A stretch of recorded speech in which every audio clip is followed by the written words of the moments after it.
पिछली वीडियो में हमने कब्र के उन 3 सवालों का जिक्र किया जिन पर करोड़ों साल की जिंदगी का फैसला होना है। लेकिन जब फरिश्ते सवालात करके चले जाते हैं तो उसके बाद क्या होता है? क्या रूह इस अंधेरी कोठरी में तन्हा रह जाती है? क्या वो अपने प्यारों से मिलती है? और क्या वो वाकई अपने घरों को वापस आती है? आज हम आलम बरज़ख के उस पुरस्रार सफर से पर्दा उठाएंगे जो हर इंसान के साथ पेश आना है।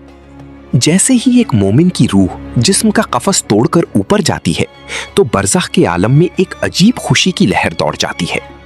अक्सर लोग पूछते हैं कि क्या हमारे प्यारे हमें सुनते हैं?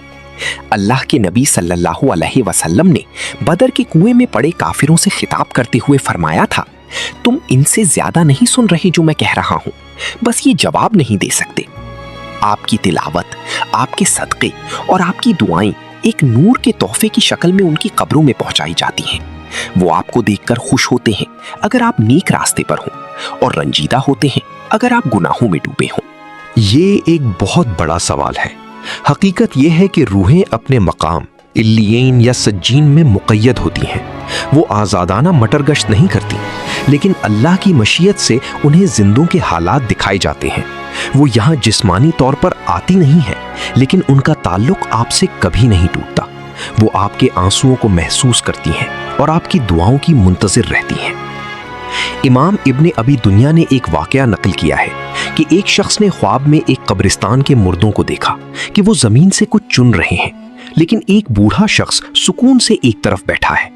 उसने पूछा, ये सब क्या चुन रहे हैं? उसने जवाब दिया, ये उन दुआओं और सदक़ात को चुन रही हैं जो उनके रिश्तेदार दुनिया से भेजते हैं। उस शख्स ने पूछा, और आप क्यों नहीं चुन रहे? बूढ़े ने मुस्कुराकर कहा, मेरा बेटा हाफिज़े कुरान है और रोजाना दुकान पर बैठकर एक खत्मे कुरान मुझे हदिया करता है। दोस्तों, क्या हमने अपने पीछे ऐसा कोई वारिस छोड़ा है जो हमारी कब्र को भी ऐसे ही आबाद रखे?